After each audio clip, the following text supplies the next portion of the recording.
every opposition party had the same choice: negotiate a solution with the government or simply gun for the Education Secretary. Any one party could have secured a fix for 75,000 young people in exchange for their support. But of course, only the Greens were interested in actually fixing the problem. Others simply saw a political opportunity, one that, given today's events elsewhere in the UK, takes on a particularly hypocritical tone. Our MSPs agreed that we would support the motion of no confidence unless the government agreed to implement our proposed solutions immediately. Those solutions were the restoration of all 124,000 downgraded results to the level estimated by teachers, the preservation of 9,000 upgraded results, given it would be a bit perverse to penalise those young people a week later, an independent review into how this happened despite months of warnings, which will consider the issues raised around transparency and scrutiny, and a second longer-term review of the exams and assessment system in Scotland. As everyone is now aware, the government chose to deliver on those demands. The Greens' only priority here was restoring the grades of 75,000 young people who had been treated so unjustly.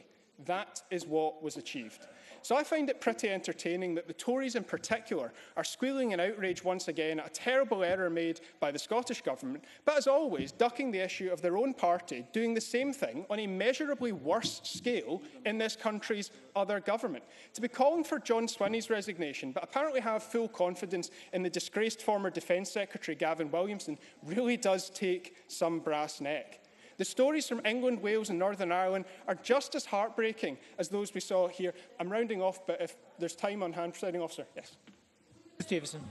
There is a difference, and the reasonable person test that the SNP like to put, any reasonable person would understand that there is a difference between trying to mitigate and put things right before examination scripts are issued and after that it's happened, after you've spent a week digging in and all the rest of it. But in addendum to that, I think he's misunderstood what the leader of the Scottish Conservatives have said. He's come out very strongly to say that, just as he said last week, irrespective of whether it's south or north of the border, pupils should be put... Order, please. Let's hear the question. So don't misrepresent the words. He's been very strong. Ross Greer. I hope I get my time back in hand, Presiding Officer. Ruth Davidson is trying to give some kind of impression that Gavin Williamson saw the problem that was coming and acted to fix it. No, he did not. Gavin Williamson was making statements to the press saying any attempt to fix this would somehow give young people grades they didn't actually deserve. What has come about in England today is demonstrably worse. It is the same error in principle, but measurably, proportionately, quantifiably worse than what has happened in Scotland. No government in the UK is free from blame in this entirely foreseeable and avoidable debacle. The difference so far in Scotland is not only did the Greens use our position to make sure the problem was fixed, but the First Minister and the Education Secretary have both held up their hands and apologised. That doesn't undo the damage. They have a long way to go before that's the case. But if there's one thing that I can't stand in politics, it's hypocrisy.